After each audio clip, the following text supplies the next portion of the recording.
বিচারপতি বলেন জাহাঙ্গীরের ফটোগ্রাফি কিন্তু মাহবুবুল্লাহ সরকার বলেছিলেন আমি কোনো অপরাধ করিনি, সুতরাং বিচারপতি বলেন তাহলে আপনি গানটা গিয়ে শোনান। সেদিনের অপ্রাপ্ত বয়স্ক মাহবুবুল্লাহ সরকার সেই গানটি গিয়ে শোনান এবং তারপর বিচারপতি নির্দেশ দেন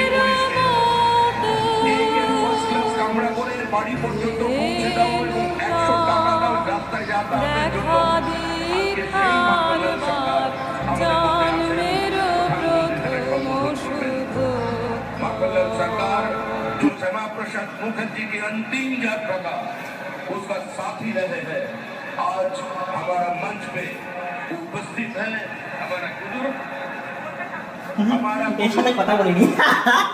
जो जीवन में किसी का सामने सर नहीं झुकाया और ऐसे हजारों कार्यकर्ता का बलिदान और प्रतीक्षा का कारण आज इस पार्टी सत्ता में आए हैं।